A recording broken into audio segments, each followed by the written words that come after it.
திரைப்படங்கள்ல எப்பவுமே தென்றல் மாதிரி சில்லுன்னு வீசக்கூடிய காத்து மாதிரி இருக்கிற ஹீரோயின்ஸ் எல்லாருமே இப்போ ரொம்பவே ஹாட்டா இருக்காங்க. ரொம்ப நெருப்பு மாதிரி கொதிச்சிட்டு இருக்காங்கன்னு கூட சொல்லலாம். இதுக்கு காரணம் என்ன அப்படின்னு கேட்டா, தயாரிப்பாளர் சங்கம் இவங்களுடைய சம்பளத்துல இருந்து 20% பிடிச்சிட்டு தரப்போறாங்களாம். இது எதுக்கு அப்படின்னு கேட்டா, படம் நடிச்சு முடிச்ச கையோட படத்தோடைய ப்ரமோஷனுக்காக நடிகைகள் யாருமே பங்கெடுக்க மாட்டாங்க. அதனால படத்தோட ப்ரமோஷன் கெடுது அப்படின்னு சொல்லிட்டு தயாரிப்பாளர்கள் புகார் கொடுத்திருந்தாங்க.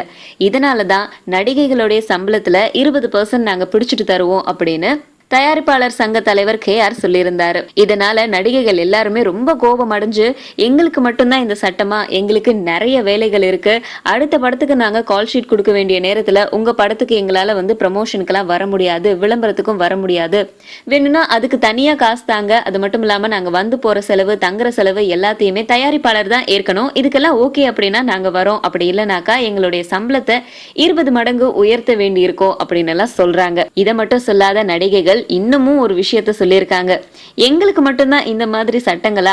அஜித்தும் சந்தானமும் கூட தான் படம் சம்பந்தப்பட்ட எந்த ஒரு விழாக்கள்லயும் பங்கேற்கிறது இல்ல, ப்ரமோஷன்லயும் பங்கேற்கிறது இல்ல, அவங்களுடைய சம்பளத்துல 20% நீங்க பிடிக்கிறீங்களா அப்படின்னு ரொம்பவே சூடு பறக்க கேள்விகள் கேட்டிருக்காங்க. அஜித்தோடைய வழக்கம் என்ன அப்படின்னா, படங்கள் நடிக்கிறதுக்கு முன்னாடியே விளம்பரத்துக்கோ ப்ரமோஷனுக்கோ என்னை கூப்பிடக்கூடாது அப்படின்னு கையெழுத்து வாங்கிக்கிட்டு அதுக்கப்புறம் தான் நடிக்கிறாராம்.